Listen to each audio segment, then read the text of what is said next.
Dünya Uygur Kongresi temsilcisi Cenevre'de düzenlenen BM Azınlıklar Sorunları Forumu'na katıldı ve Çin'e Uygur dilini yasaklayan politikalara son verin çağrısı yaptı. 12. BM Azınlık Sorunları Forumu'na katılan Dünya Uygur Kongresi temsilcisi Zumrayt Ay, Doğu Türkistan'da tüm eğitim seviyelerinde Uygur dilinin kullanılmasını yasaklayan politikalar konusunda endişelerini dile getirdi ve Çin'den bu politikaları iptal etmesini, uluslararası hukuka saygı duymasını istedi.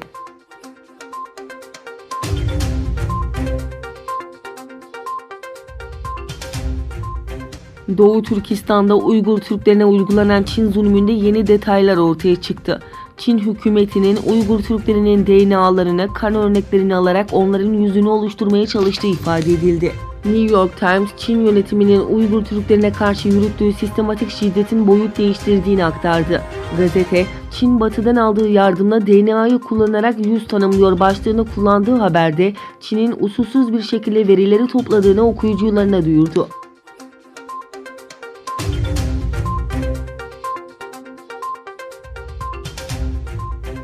Çin, Doğu Türkistan'da yaşanan insan hakları ihlalleri konusunu gündeme getiren ABD'li diplomatlar ve senatörler için vize ve seyahat kısıtlaması getirmeyi planlıyor. Çin merkezli yayın kuruluşu Global Times'in genel yayın yönetmeni hesabına yayınladığı mesajda, Pekin yönetiminin Sincan Uygur Özerk Bölgesi'nde yaşanan olumsuz durumları araştıran ve bölgedeki insan hakları ihlalleri konularını gündeme getiren ABD'li yetkililer ve senatörlere vize ve seyahat kısıtlaması planı üzerine çalıştığını söyledi. Söz konusu planın ABD'de Sincan Uygur Yasası hazırlığı yapıldığı bir dönemde gündeme getirilmesi dikkat çekti. Yasa Pekin yönetimine insan hakları ihlalleri konusunda yaptırım getirmeyi öngörüyor.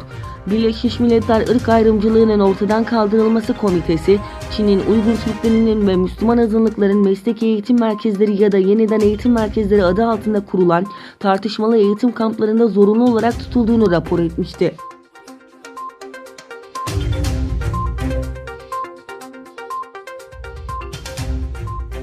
Londra'daki NATO zirvesinde gazetecilere önemli açıklamalar yapan ABD Başkanı Donald Trump, piyasaların aylardır yakından izlediği Çin ile ticaret anlaşması için 2020 seçimlerinden sonrasını işaret etti. ABD Başkanı Donald Trump, Çin ile ticaret anlaşması için bir nihai tarih olmadığını ancak Kasım 2020'de yapılacak ABD başkanlık seçimi sonrasını beklemenin daha iyi olabileceğini söyledi.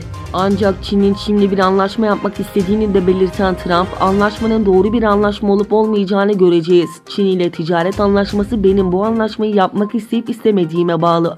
Doğru bir anlaşma olmalı diye konuştu.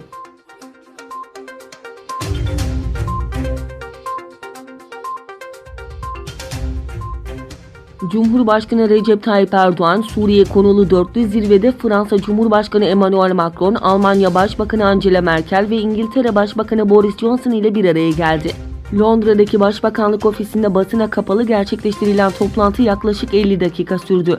Zirveyle ilgili açıklama yapan Cumhurbaşkanı Erdoğan gayet iyi geçti dedi. Görüşmeyle ilgili 4 ülkeden ortak açıklama geldi. Açıklamada İdlib dahil Suriye'nin tamamında sivilleri hedef alan saldırıların durdurulması konusunda mutabık kalındığı bildirildi.